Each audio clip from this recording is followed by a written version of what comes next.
All right, sir, one more question, and take your time.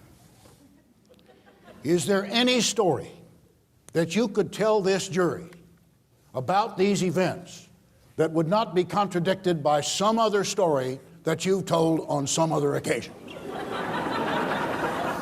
Objection, calling for a conclusion. Overruled. The witness may Go answer ahead. the question. As I've said earlier, I'm telling the truth on the stand today under oath. Did you hear the question, sir? I did. Would you favor us with an answer?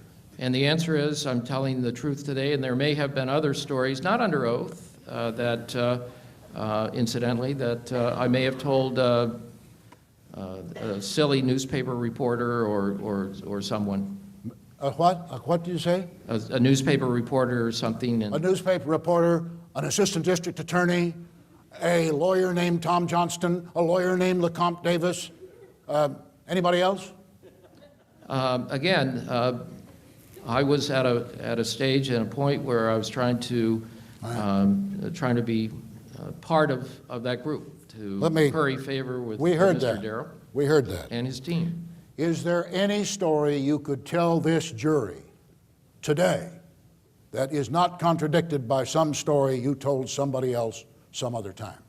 The story I tell today yes or no, sir? Is the truth. Can you think of another story? Can you think of a story you could tell today that's not contradicted by something you've said some other time?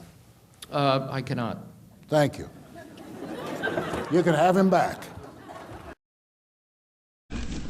We'll hear argument next in number 89-1836, Dominic P. Gentile versus the State Bar of Nevada. Mr. Tigar, you may proceed whenever you're ready.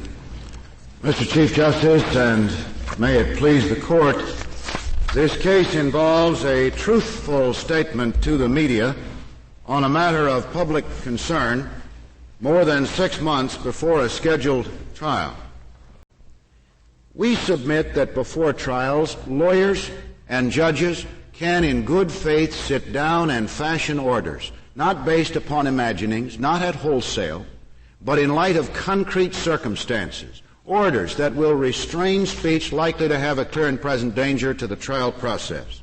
Well, Mr. Tigar, here we're dealing with, I suppose, Nevada Supreme Court Rule 177.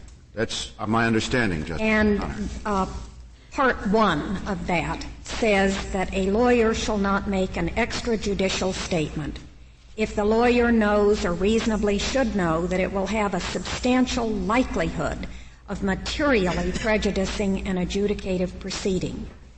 Now, do you take the position that that provision is invalid as a matter of constitutional law? Yes, Justice O'Connor, we do. We take that position because we agree with the American Bar Association, which doesn't support the outcome here but supports the rule, that it doesn't embody the clear and present danger standard. And to that extent, we say that violates what the court said in Landmark. And is this provision, Part 1 of Rule 177, rather typical of what many states have in their rules governing attorney conduct? Yes, Justice O'Connor, it is typical of what many states have. So they're all done. invalid? Any rule that does not embody the clear and present danger standard would be invalid under our view, Justice O'Connor. And I think it is important to point out that this would not be the first time that the court has had to say to the bar that the First Amendment doesn't stop short of its door. Again, however, the problem, Justice O'Connor, is not simply a facial invalidity. It is not simply overbreadth but vagueness. As the materials that Mr. Gentile consulted the night before that are in that Exhibit D point out, there is judicial disagreement, there's disagreement among even the ABA standards. How do you know what to do? The invalidity also appears, Justice O'Connor, from a reading of subparagraphs 2 and 3, which in an attempt to clarify matters only add to the difficulty. Well, I think Part 2, A and D, present a somewhat different question. And I was trying to explore with you initially Part 1, which seems to be a more typical provision. Yes, Justice O'Connor, and our position on that is clear. We would suggest that if the court will adopt for this kind of a case what it said in Landmark, that it's not beyond the wit of Bar Association folks to sit down and draft a rule that would meet that standard. But we do find a problem with many of the rules that exist in the states under the standard that we think this court has set out. Well, good morning or afternoon. Thank you for sharing the afternoon with me. You can see that we're being broadcast to somewhere. I don't know. But my name is Michael Tigar. This is Super Bowl season, and one of the things we see on television is the quarterback going back to pass. And when that pass is thrown, it looks easy. It looks smooth. And yet, having pulled back with the ball in his hand, is the wind blowing? Is it dry? Is it wet? Who are these 250-pound people that are running at me, and are they about to grab me by the leg or the neck or whatever? And that receiver, is that receiver going to be where the ball is when I throw it? When we deconstruct this act, we understand what it's like as lawyers to make the dozens of different decisions that we may make. Those of us that try cases in the course of a trial day, those of us who operate in the office and deal with clients. So what I'm going to do today is to try to deconstruct what it is that we do.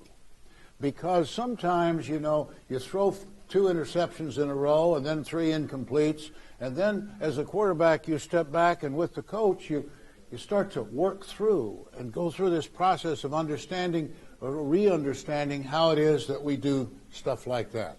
And I have tried cases that looked the other day in 22 states across the United States, and state and federal court. So that doesn't mean that I know a whole lot. It's just that I'm here to share some ideas with you.